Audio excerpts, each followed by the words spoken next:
O Supremo Tribunal Federal retomou nesta segunda-feira, dia 28, no plenário virtual, o julgamento sobre a prisão do ex-presidente Fernando Collor de Mello, para começar a cumprir pena de 8 anos e 6 meses em um processo da Operação Lava Jato. A maioria formada para mantê-lo preso. Vamos refletir um pouquinho sobre isso com o Pedro Zambarda, aqui no plantão do Meteoro?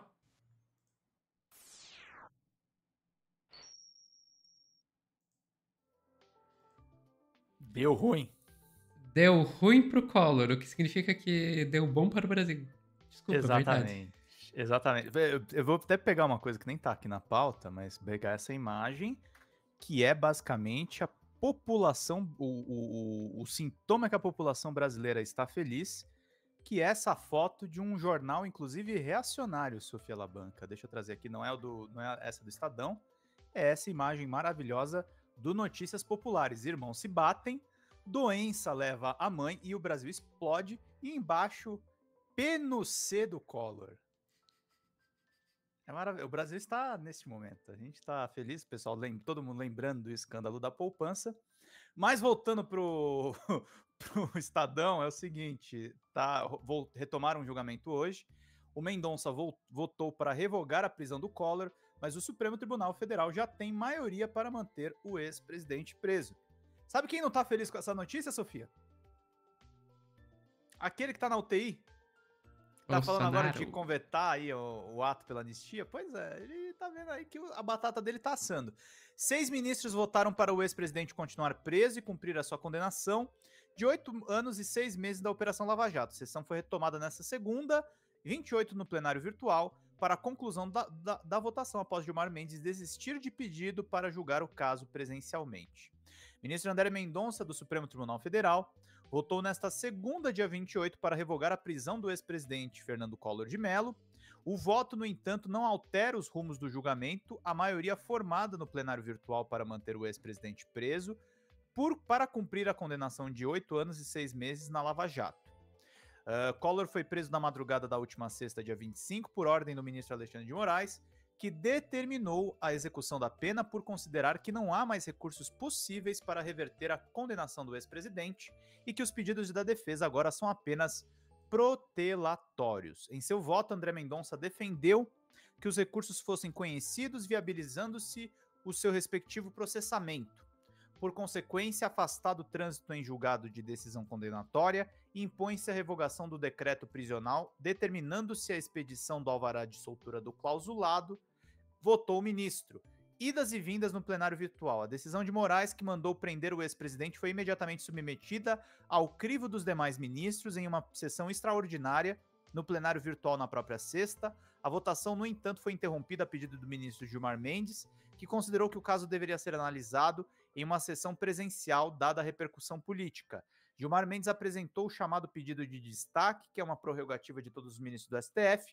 Com isso, o julgamento é retomado no início no plenário físico e os ministros que eventualmente tenham votado na sessão virtual têm que se posicionar novamente.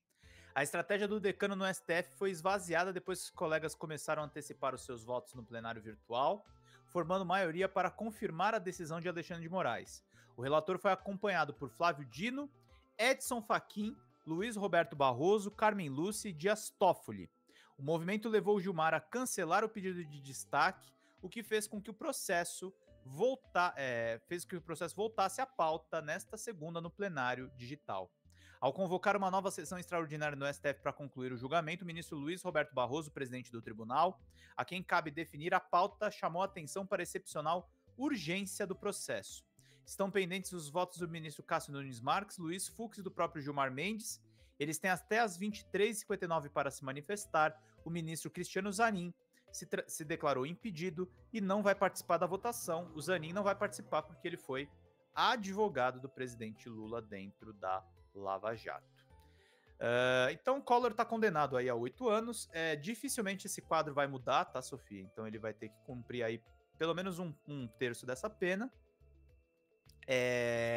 A defesa do Collor tá fazendo ali os pedidos para tentar reverter a prisão mesmo, né? A defesa apresentou um novo laudo médico que aponta transtorno bipolar e pede prisão domiciliar. Aí eu acho engraçado, né? Como é que os caras mostram aí todos os tipos de doença psíquicas, né? Para tentar reverter uma decisão, sobretudo de uma prisão de tantos anos, né? E segundo o relatório, apesar de estar atualmente bem controlada a doença de Parkinson do paciente é progressista e pode se agravar sem uso adequado de medicação prescrita e do CPAP, o aparelho que mantém as vias abertas durante o sono, também exige o controle clínico periódico. A apneia de sono é uma comorbidade crônica e o fator de risco de doença cardiovascular e neurodegenerativa. Seu controle exige o uso diário adequado do equipamento eletrônico tipo CPAP, bem como que, quanto ao transtorno bipolar, episódios de estresse, interrupção de medicação, privação ou inadequação do ciclo de sono e vigília, assim como ambientes hostis, ameaçam a integridade psíquica do paciente, pode desencadear episódios de ansiedade generalizada e depressão, diz o relatório que a defesa do Collor apresentou para o Supremo. No final de semana, um destaque nesse caso foi a manifestação da deputada Gleisi Hoffmann, que fez campanha pela libertação do presidente Lula em Curitiba, rebatendo o Sérgio Moro, que resolveu falar do caso Collor. Contra o Collor, o Supremo Tribunal Federal tem provas. O senador afirmou à CNN que a prisão do ex-presidente foi uma vitória da lei, da justiça e um desdobramento da Lava Jato, defendendo esse legado.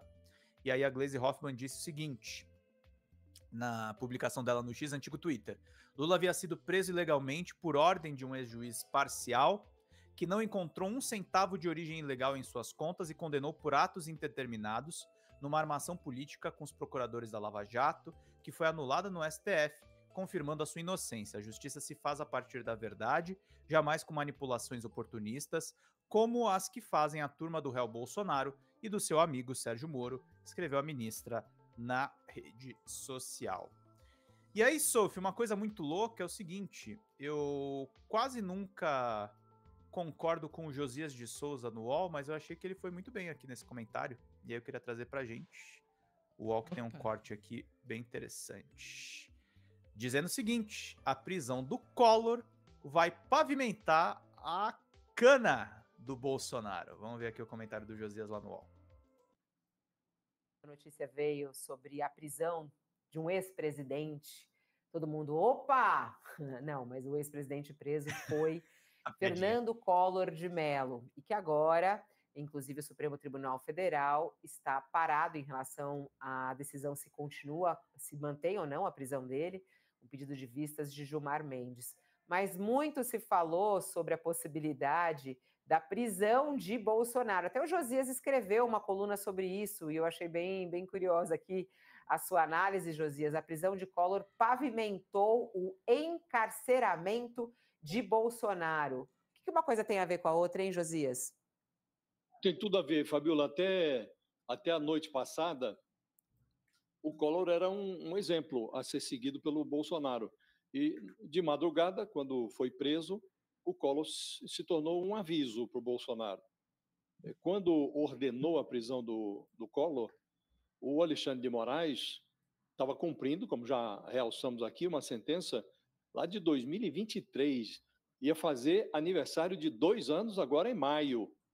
E, no despacho, o Alexandre de Moraes, ele como que modificou o figurino do Bolsonaro e emitiu um sinal para a defesa do capitão. O Bolsonaro estava ensaiando uma fusão dos dois enredos, o dele e o do Collor. Ele balbuciava nos bastidores, o Xandão corre para me colocar atrás das grades, mas está lá o Collor, condenado, 8 anos e 10 meses de cadeia e flanando, está solto. Então ele realçava o paradoxo. Por que querem correr para me prender se o Collor está aí há quase 2 anos solto?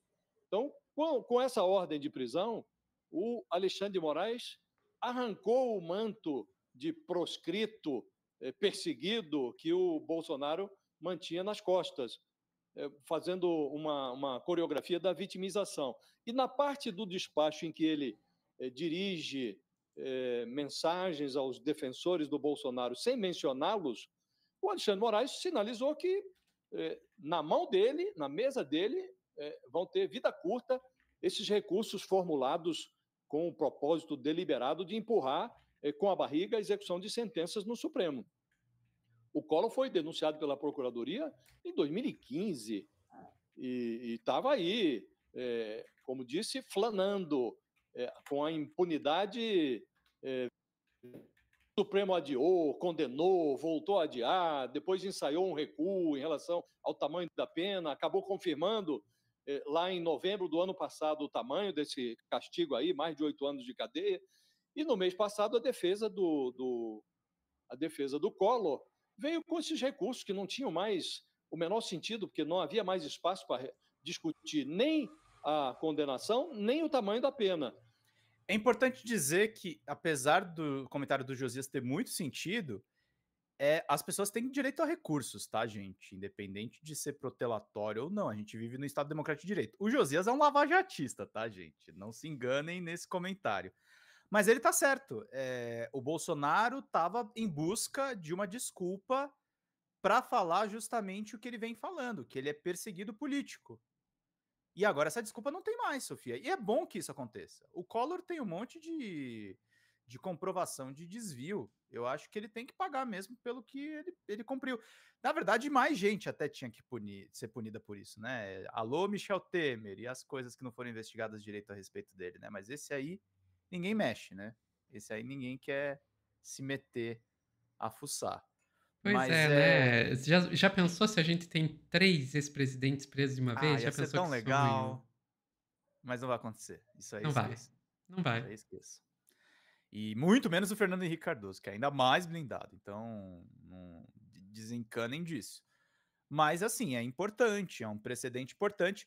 Tem alguns petistas e algumas pessoas até com razoável... A gente tem que ficar atento, porque o lawfare contra o Lula pode voltar e já está voltando em algumas questões.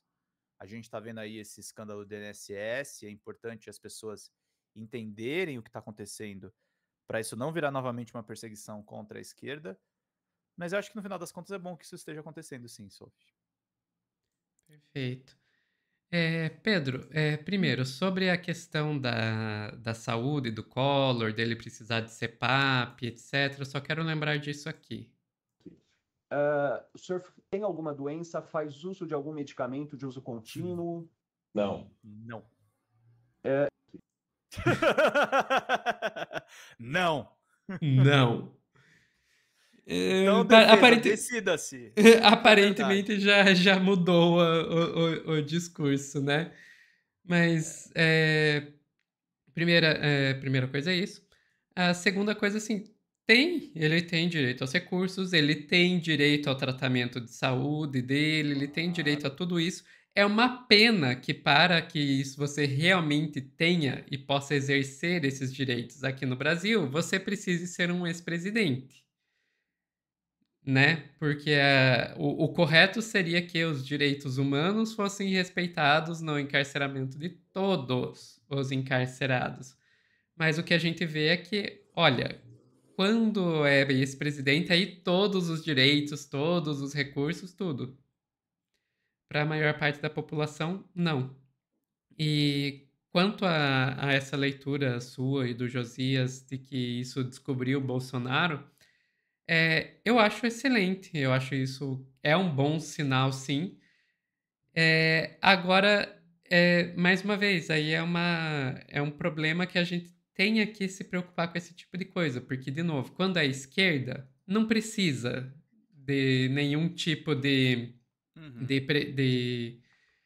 precedente. Se cria o precedente, se não tem precedente. E se você tem alguma coisa que não faz sentido, dane-se que não faz sentido, vai assim mesmo. Agora, na direita pega. Na direita você aponta, mas e ele? Oh, nossa, mas não é que tem razão? Que pena, não vamos poder prender você. Esse caso do Collor, para mim, é só para expor todas o quão é diferente o tratamento, seja do cidadão para o ex-presidente, seja da esquerda para a direita, é tudo um esfregar na nossa cara. E eu vou te dizer que a tal ponto que chega a ser uma surpresa que o Collor realmente foi preso. Que se você me perguntasse uma semana atrás, Pedro, Sofia, você acha que o Collor vai ser preso? Eu ia dizer que não. Então, ok, talvez tenha alguma coisa positiva pra gente tirar dessa história. Talvez tenha, de fato. Eu acho que. E engraçado, justamente o Xandão, né? O recomendado por Michel Temer, tomou uma atitude monocrática, seguida pela maioria. O Gilmar Mendes tentou manobrar, mas não rolou. É isso aí. As coisas estão. Tem coisas positivas acontecendo, tem boas notícias. Tem, E tem. esperamos o próximo ex-presidente preso para a gente poder comemorar ainda mais. Esse a gente vai comemorar. Esse não vai ser capa de notícia popular. Esse aí vai ser comoção nacional. Ficamos por aqui, Pedro. Ficamos por aqui. Pessoal que está assistindo ao vivo, não sai daí que a gente já volta com mais notícias.